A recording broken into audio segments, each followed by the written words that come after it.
ಕ್ಯಾಬಲ್ಲಿ ಹೋಗ್ತಾ ಒಂದು FM ಕೇಳ್ತಿದ್ದೆ, ದ್ವಾಪರ ಹಾಡು. ಸರಿ, ಆ ಹಾಡು ಮುಗಿತಾಯಿತು. ಸರಿ, ಇನ್ನೊಂದು ಕೇಳೋಣ ಅಂತ ಪಕ್ಕದ FMಗೆ ಹೋದೆ, ಅಲ್ಲೂ ದ್ವಾಪರ ಹಾಡು, ಅದನ್ನು ಪೂರ್ತಿ ಹಾಡು ಕೇಳಿದೆ. ಮತ್ತೆ ಹೋದೆ, ಮತ್ತೆ ದ್ವಾಪರ ಹಾಡು ಇನ್ನೊಂದು ಚಾನಲಲ್ಲಿ. ಸೊ 3 FM ಕಂಟಿನ್ಯೂಸ್ ಆಗಿ ಹಾಡುಗಳನ್ನು ಕೇಳ್ತಾ ಬಂದೆ.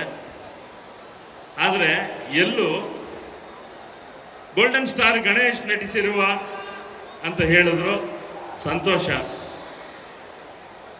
ಅರ್ಜುನ್ ಜನ್ಯ ಸಂಗೀತ ಹೇಳಿಲ್ಲ, ನಾಗೇಂದ್ರ ಪ್ರಸಾದ್ ಸಾಹಿತ್ಯ ಅಂತ ಹೇಳಲಿಲ್ಲ. ನಾನು ಈ ವೇದಿಕೆನ ಯಾಕೆ ಅದಕ್ಕೆ ಉಪಯೋಗಿಸ್ಕೋತಾ ಇದ್ದೀನಿ ಅಂದರೆ, 3000 ಹಾಡುಗಳನ್ನು ಬರೆದುಬಿಟ್ಟು ನಾನು ಇಲ್ಲಿ ನಿಂತಿದ್ದೀನಿ. ಕನ್ನಡದ ಈ 22 ದಶಕಗಳಲ್ಲಿ ನಾನು ಬರೆದಿರೋದು, ನೀವು ಕೇಳಿರೋದು 3000 ಹಾಡುಗಳು. ಯಾವುದೇ ಮಾಧ್ಯಮಗಳಿಗೆ ನಾನು ಮನವಿ ಮಾಡ್ಕೋತಾ ಇದ್ದೀನಿ, ಮನವಿ ಅಲ್ಲ ಇದು, ಆಗ್ರಹ ಮಾಡ್ತಾ ಇದ್ದೀನಿ.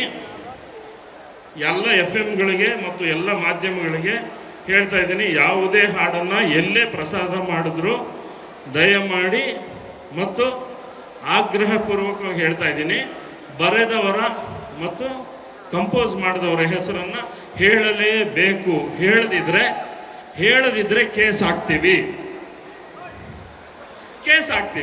ಹಾಕುವ ಹಕ್ಕು ಕೊಟ್ಟಿದ್ದಾರೆ ಸರ್ಕಾರ, ಕಾನೂನಲ್ಲಿದೆ.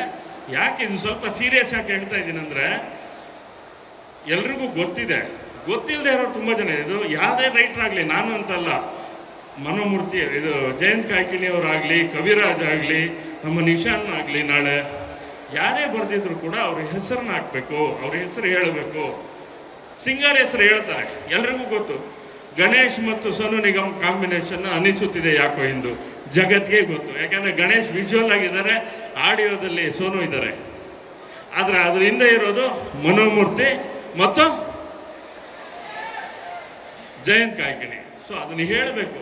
ಅದಕ್ಕೆ ಈ ವೇದಿಕೆ ಬಳಸ್ಕೊಂಡೆ, ಅನ್ಯತಾ ಭಾವಿಸಬಾರ್ದು ನಿರ್ದೇಶಕರು ಮತ್ತು ನಿರ್ಮಾಪಕರು ಹಾಗೂ ಗಣೇಶ್. ಪ್ರೀತಿ ಇರಲಿ.